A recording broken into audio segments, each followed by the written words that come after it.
Ding. Yes, we are live. You are so live. So I have two favorite bands, right? Um, one, oh, that's right. We gotta.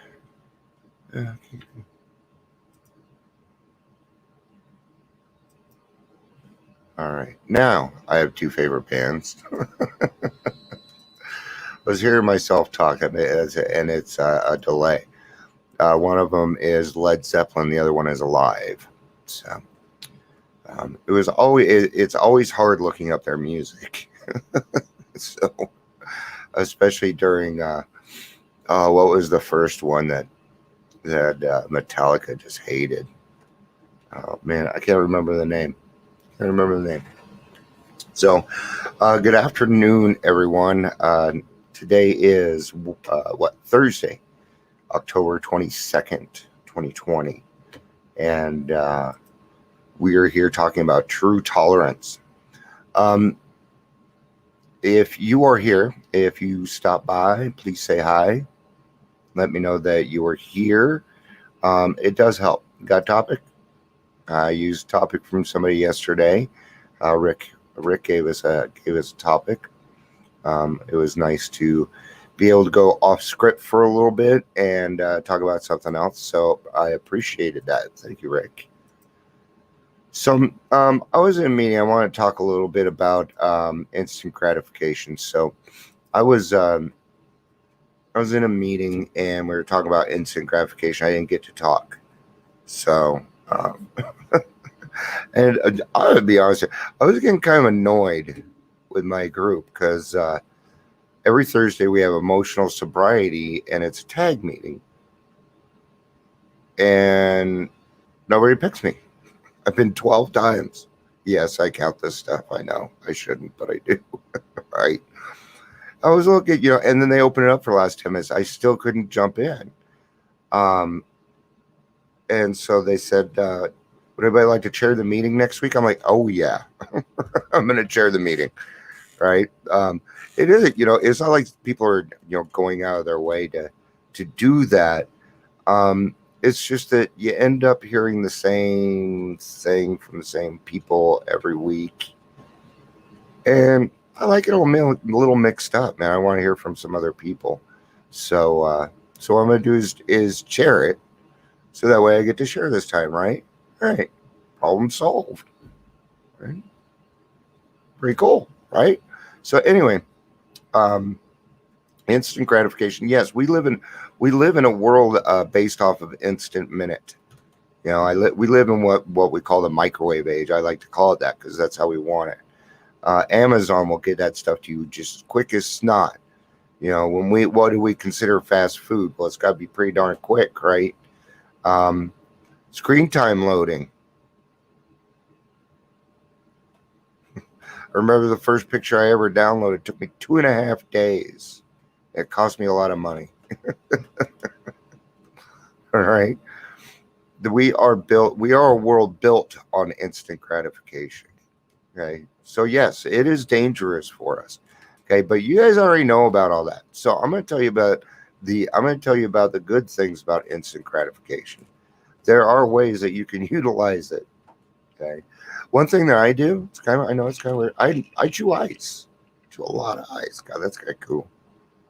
That's really cool, actually, because my cup is green. So, and it helps me. It's kind of a soothing thing. God is an instant gratification. I go to AA meetings for instant gratification. All right. When you change your day, when you decide to change your day, that's instant gratification. So it can be utilized in a correct way, okay, but it cannot be used. You might get some relief right away, but then you've got to double down. Okay, you have to put some work in after that, or it's not going to stick, right? Because things don't usually stick with us unless they hold some kind of weight, right? All right, let's get to the reading today. Finally, we begin to see that all people, including ourselves, are to some extent emotionally ill as well as frequently wrong. And then we approach true tolerance and see what real love for our fellows can actually mean. It's page 150 in the 12 by 12, which is tradition 5. Shoemaker, stick to thy last. Better do one thing supremely well than many badly. That is the central theme of this tradition. Around it, our society gathers in unity. The very life of our fellowship requires the preservation of this principle. Alcoholics Anonymous can be likened to a group of physicians who might find a cure for cancer, and upon whose consorted work would depend the answer for sufferers of this disease. True, each physician in the group might have his own specialty. Every doctor concerned at times wish he could devote himself to his chosen field rather than work only with the group. But once these men had hit upon a cure, once became apparent that only by could this be accomplished, then all of them would feel bound to devote themselves solely to the relief of cancer. In the radiance of such miraculous discoveries, any doctor would set his other ambitions aside at whatever personal cost. So finding ourselves that, yes, we all have, even in our rooms, we all have our different specialties. We come from different areas. We do different things. Okay. And because of that, we can bring our own unique personality to it to contribute to the whole, which works very, very well. Okay. And that works very well because then you get to put in all the effort that you can without any worry of backlash. Okay. That's the key there. Just as firmly bound by obligation are the members of Alcoholics Anonymous, who have demonstrated that they can help problem drinkers as others seldom can. The unique ability of each AA to identify himself with and bring recovery to the newcomer in no way depends upon his learning, eloquence, or any other special individual skill. The only thing that matters is that he is an alcoholic who has found the key to sobriety. These legacies of suffering and of recovery are easily passed among alcoholics, one to the other. This is our gift from God, and its bestowal upon others like us is the one aim that today animates AAs all around the globe. There is another reason for this singleness of purpose. It is the great paradox of AA that we know we can seldom keep the precious gift of sobriety unless we give it away. If a group of doctors possess a cancer cure, they might be conscience-stricken if they failed their mission through self-seeking. Yet such failure wouldn't jeopardize their personal survival. For if we neglected those who are still sick, for us, if we neglected those who were still sick, there is an unremitting danger to our own lives and sanity. Under these compulsions of self-preservation, duty, and love, it is not strange that our society has concluded that it has but one high mission: to carry the AA message to those who do not know that there is a way out. And that is our job. We tend to think, I know for me, as I've gotten older, I tend to think that other people already know things. And that's an assumption that just isn't true. People still need to learn. I tend to forget that. So going back to basics is always important.